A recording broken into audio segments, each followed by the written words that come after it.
안녕하세요.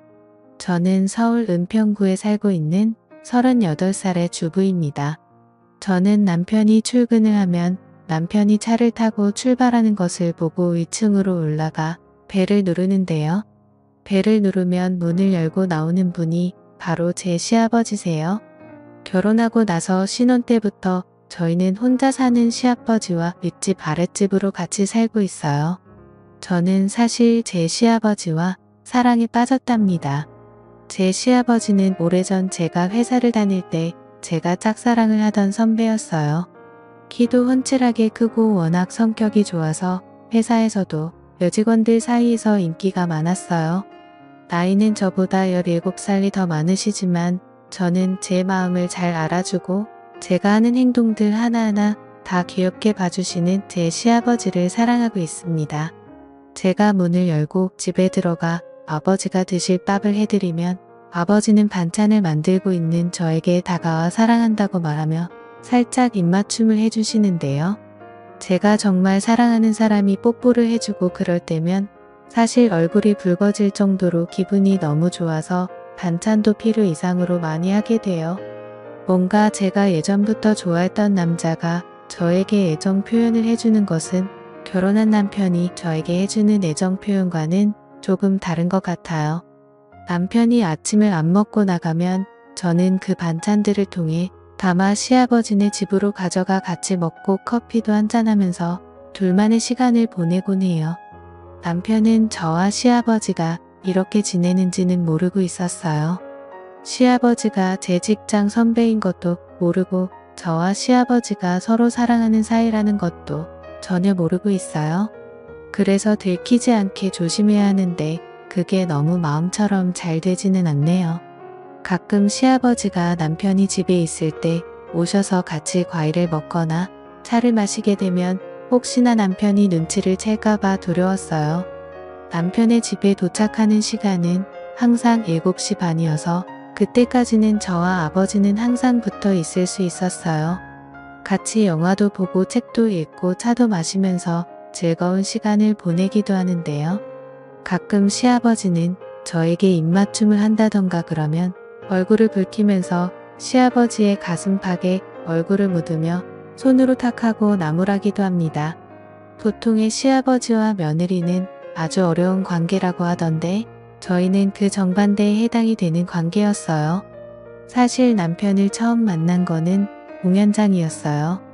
제가 좋아하는 가수의 공연장에 갔는데 거기서 남편을 만나 1년 반의 연애를 하고 결혼을 했는데 그 사람의 시아버지가 제가 사랑하던 선배였다는 것을 알고 정말 충격에 빠지지 않을 수 없었어요.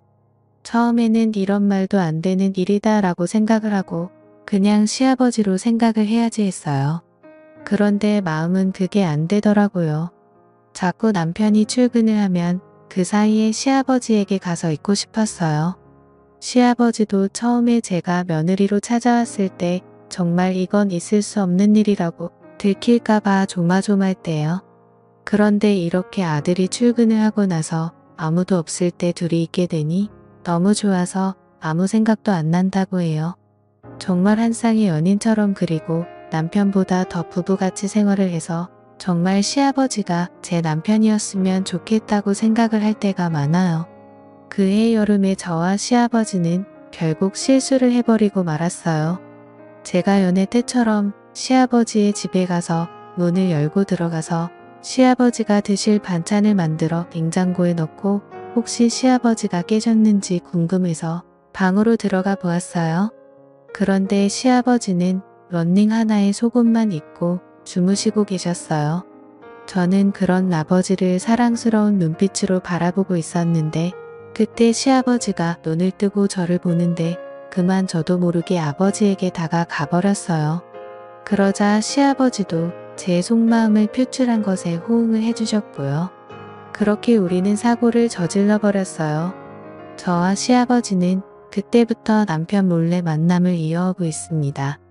처음에는 그냥 너무 사랑해서 한 번만 실수였다라는 생각으로 시작했는데 점차 그런 생각은 없어지고 둘만의 즐거움으로 변해갔어요. 이제는 남편한테 들켜도 상관이 없다는 생각이 들었습니다. 시아버지는 그런 저를 보고 자기는 그런 걸 원하지 않는다고, 우리는 더 이상 이렇게 지속이 되면 안 되는 사이라고 말했지만 저는 그 말을 그냥 흘려들었어요. 저는 시아버지와 팔짱을 끼며 하고 싶은 것들을 했어요. 그렇게 계속 저희가 만나고 있다는 것을 남편이 알게 되었어요. 남편이 외근을 가다가 저와 시아버지가 같이 있는 것을 보고 수상하게 생각하여 길을 따라오다가 결국 저희가 같이 호텔로 들어가는 것을 보게 된 거예요. 정말 아니라고 부인할 수 없는 증거를 잡히게 된 거예요.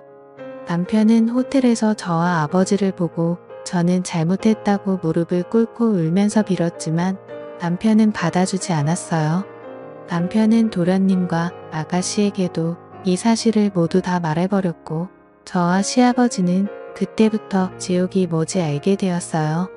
남편은 우리가 사는 아파트부터 시작해서 단지 내에 저와 시아버지가 자기 몰래 쓰레기 같은 불륜을 저질렀다. 남편을 버리고 시아버지와 그딴 만남을 한 추악한 여자다 등등 소문을 퍼뜨리고 다녔고 밖에 나갈 때마다 사람들의 수군거림과 조롱과 멸시를 들어야 하는 비참함을 느끼게 해주었습니다. 저는 그런 말을 들어도 그냥 참을 수 있었지만 제가 사랑하는 제 시아버지가 그런 말을 듣는 것이 너무나도 참혹하고 지옥보다 더 고통스러웠습니다. 입소문이 한번 퍼지니까 정말 무서울 정도로 빨리 퍼지고 또 넓게 퍼지더군요.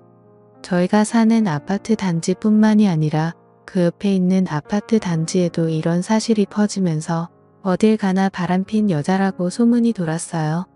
고작 앞에 있는 편의점에 가도 편의점 알바생과 주인이 저를 이상한 여자로 보고 뒤에서 수근수근 대는데 정말 창피하고 얼굴을 못 들고 다니겠어요.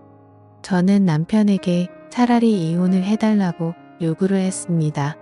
이러는 거 너무 힘들고 정신적으로 너무 스트레스를 받는 거는 둘 다 똑같으니까 서로를 위해서 이혼을 하자고 했습니다. 그런데 남편은 이혼을 안 해주겠다고 했습니다. 지금 자기가 이혼을 해주면 자기만 머저리처럼 저를 위해 돈 벌어다 준 것밖에 안 된다고, 자기보다 더 고통을 받아야 한다고 했습니다. 저는 그 말에 눈물을 흘리면서 정말 잘못했다고 하며 무릎을 꿇고 빌었지만 소용이 없었습니다. 그 후 저는 집 말고는 아무데도 나가지를 못했습니다. 마트를 가도 사람들이 쳐다보고 뒷담화를 하는 사람들이 있고 미용실에 가서 머리를 다듬으려 해도 저 같은 쓰레기는 받아주지 않는다고 나가라고, 그러니까 정말 집 밖에 나갈 수가 없었습니다. 시아버지도 그런 저를 보듬어 주시지 못했습니다. 이미 소문이 나서 자기도 저를 보살펴 줄 처지가 안 되고 지금도 저랑 같이 있게 되면 자신도 아들에게 쫓겨나게 생겼기 때문입니다. 시아버지는 저에게 문자로 더 이상 자신의 집으로 오지 않는 것이 저에게 좋다고 말하자 저는 그런 시아버지에게 너무 배신감을 느끼고 자기를 버렸다는 생각에 눈물이 났습니다. 집에서 혼자 소파에 앉아 하루 종일 울다가 지쳐 잠들었다가 남편이 집에 들어오는 소리있겠지만 경멸스럽다는 눈빛의 남편을 보고는 저도 아무 말 못하고 그의 내몰찬 행동을 받아줄 수밖에 없었습니다. 특히 제 핸드폰으로 아가씨와 도련님이 전화를 해서 어떻게 자신의 형이자 오빠를 버리고 그것도 자기 아버지랑 그렇고 그런 짓을 할 수가 있냐고, 미친 거냐고 그러는데 정말 죽어버리고 싶었어요. 아가씨는 제가 처음에 시집 올 때부터 이런 여자라는 사실을 알고 있었다는 등 언젠가는 이런 일이 일어날 줄 알았는데 그게 자기 아버지와 일어날 줄은 정말 꿈에도 생각 못했다고 하면서 저에게 말씀을 하셨어요. 저는 아무 말 못하고 그저 듣기만 하고 잘못했다고 말밖에 할 수 없었습니다. 남편이 시아버지에게 소리를 지르며 엄마한테 부끄럽지도 않냐고 하는데 시아버지도 아들에게 자기가 벌써 마누라를 보낸 지 11년이 되었다고 하면서 자신도 외로웠고 오래전에 같은 회사를 다녔던 제가 좋아져서 잠깐 실수를 했다고 그렇게 싸우는데 저는 거실에서 둘의 싸움을 지켜볼 수밖에 없었습니다. 제가 지금 둘 사이에 끼어서 어느 쪽도 편을 들 수 없었고 오히려 더 안 좋게 될 수도 있었기 때문입니다. 저는 이러한 상황을 더 이상 지켜볼 수가 없어서 이곳을 떠나기로 했습니다.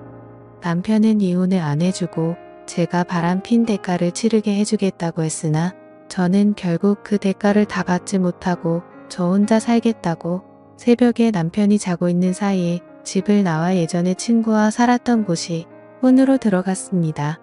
남편이 전화가 왔지만 받지 않자 문자로 저 혼자 살겠다고 그렇게 나갔다고 나중에 후회하지 말라고 하는데 그 말이 현실이 되더군요. 남편은 저에게 이혼 소송을 했지만 제가 참석하지 않았고 그래서 남편의 증거 자료에 의해 제가 남편에게 위자료를 주게 되었고 제가 그 위자료를 주지 않자 신용불량자로 등록을 해 어떤 신용카드도 못 쓰게 되었어요. 그래서 통장이 있어도 돈을 빼서 쓸 수도 없고 오직 현금으로만 생활을 해야 하는 지경이 된 거예요.